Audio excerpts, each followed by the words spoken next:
What's up, everybody? Welcome back to another Pitching Ninjas Top 5 Filthiest Pitches of the Day. To kick it off with the honorable mentions. First, I have Camilo Duvall for this slider. Next, Yohan Duran for his splinker and knuckle curve. Kind of filthy. Next, Daniel Palencia for picking up these 2 Ks, one on a slider, one on a heater. And lastly, Tyler Glasnow for these breaking balls. Filthy stuff from Glasnow. Here's an overlay of his fastball and slider. You can see why that combination is just disgusting. He had 6 Ks in 7 innings, giving up 3 runs. And speaking of disgusting, he was bleeding all over himself yesterday. My top 5 filthiest pitches of the day yesterday. At number 5, Kevin Gausman for this splitter and this overlay with his fastball. When his splitter's on, you're in trouble. And Milwaukee hitters were in trouble yesterday, although not in that much trouble since they won the game. He had 8 Ks in 7 innings, giving up 1 run. At number 4, Gavin Williams for this filthy back foot curveball. I mean, his curveball's an absolute hammer. He had 8 Ks in 7 innings, giving up 1 run. At number 3, Cam Schlittler. Will's already laughing because I'm going to get myself in trouble. Well, also, somebody screwed up on the broadcast yesterday, called them shit. Here is Will Robertson. This game started by Cam Schlittler. Bound to happen one time. Cam Schlittler put on a total Schlitt show yesterday with this cutter. It's filthy, and these heaters just overpowering stuff. He had 8 Ks in 6 innings, giving up 1 run. At number 2, Logan Gilbert for this splitter, especially because it's from a home plate angle, which I love because you can see how filthy this is. Look at this pitch. It looks hittable and then ends up on the ground. This is why the man has a 50% whiff rate against major league hitters on a splitter. He had 6 Ks in 6 innings, giving up 3 hits and 3 runs. And at number 1, welcome back, Chris Sale.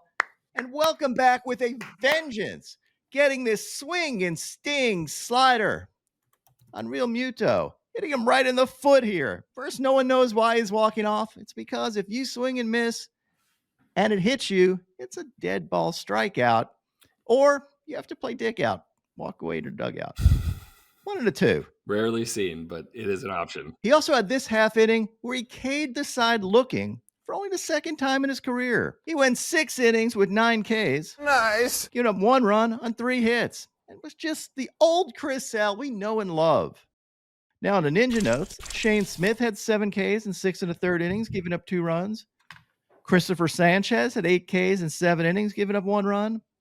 Quinn Priester had 3 Ks in 6 innings, giving up no earned runs. Ryan Pepio had 6 Ks in 5 scoreless innings, giving up 1 hit. Johan Oviedo had 6 Ks in 5 innings, giving up 2 runs on 3 hits. Andrew Abbott had 7 Ks in 5 innings, giving up 2 runs.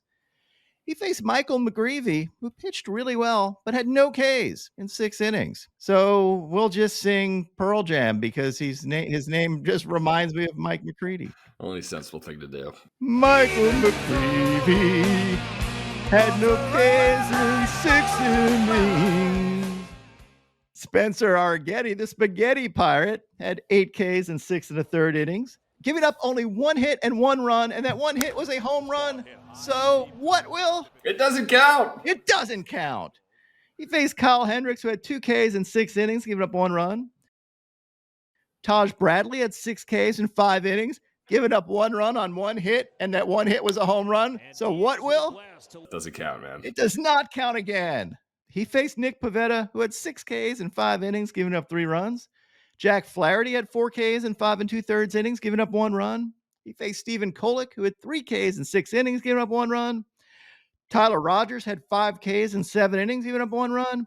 And Eduardo Rodriguez had 4 Ks in 6 scoreless innings. Ninja, we're jumping into things today with the Jumbo Judge Jack, number 42 of this season. And Ninja, I've heard a lot of players tell you about how it's a new thing kind of maybe where you just kind of throw it down the middle and let the ball go where it goes.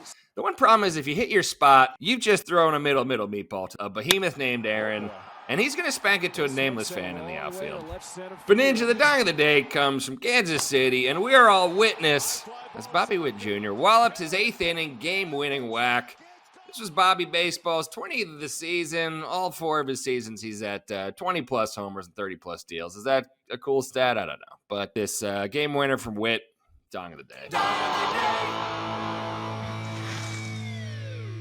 And now my pitching ninja moment of Zen. Nobody on the freaking diamond knows the infield fly rule. And this is just pure nonsense, havoc, chaos. Infield fly in effect.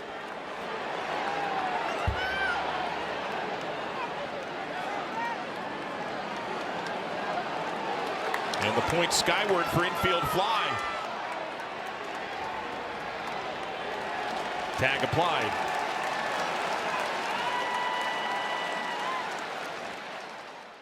My picks of the day today are a 3-leg parlay. I'm going to start out with Luis Heel for 5Ks or more, then take Max Scherzer for 5Ks or more, and top it off with Jesus Luzardo for 6Ks or more. And then I'm going to add in my 50% profit boost to boost my profits by 50%. What would your picks of the day be?